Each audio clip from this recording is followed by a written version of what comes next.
ঝিনাইদহের হরিণাকুণ্ডু উপজেলার দারিয়ারপুর গ্রামের তুষার আহমেদ মাত্র ১২০ টাকায় ফরম পূরণ করে পেলেন পুলিশের চাকরি। অল্প বয়সে বাবা মা হারিয়ে সংসারের দায়িত্ব কাঁধে তুলে নেন তিনি। কৃষিকাজ করে সংসার ও পড়াশোনার খরচ চালালেও স্বপ্ন ছাড়েননি। কয়েকবার ব্যর্থতার পর এবার সফল হয়েছেন। ছোটবেলা থেকেই স্বপ্ন ছিল আমি ডিফেন্সে যোগদান করব। আমার বাবা 2018 সালে মারা যায়।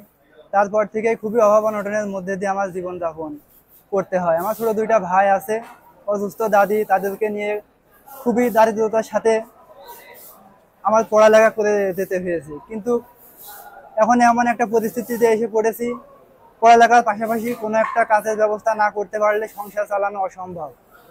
আমি এর আগে ভাইবা দিয়েছি, কিন্তু ভাইবা থেকে যে কোনো কারণবশত হয়তো বাদ পড়ে গিয়েছি। এটাই আমার শেষ মাঠ ছিল।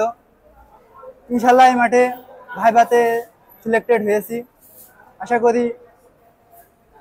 করি সামনের দিনগুলো হয়তো আমার ভালো পার করতে সক্ষম হব। শুধু তুষারই নন, জেলার বিভিন্ন উপজেলার আরও ২৫ জন পেলেন পুলিশের ট্রেইনি রিক্রুট কনস্টেবল পদে নিয়োগ।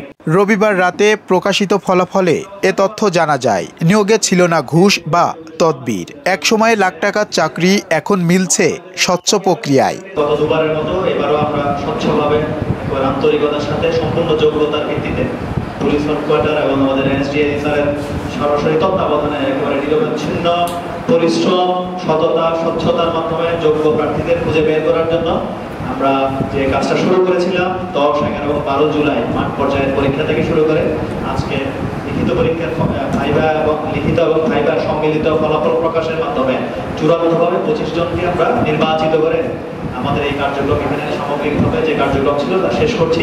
সাথে আমরা আরো 5 জনকে 20% 5 জনকে আমরা ওয়েটিং লিস্টে রেখেছি। আমরা বিশ্বাস করি যে যোগ্যতম যারা প্রার্থী ছিল তারাই তাদের যোগ্যতার ভিত্তিতে এই চাকরিতে এসছে। ১,৮৮০ জন আবেদনকারীর মধ্যে শারীরিক, লিখিত ও মৌখিক পরীক্ষায় উত্তীর্ণ হয়ে চূড়ান্তভাবে নির্বাচিত হয়েছেন 25 জন, যাদের মধ্যে একজন নারীও রয়েছেন। এমআর রাসেল, কাগজ টিভি।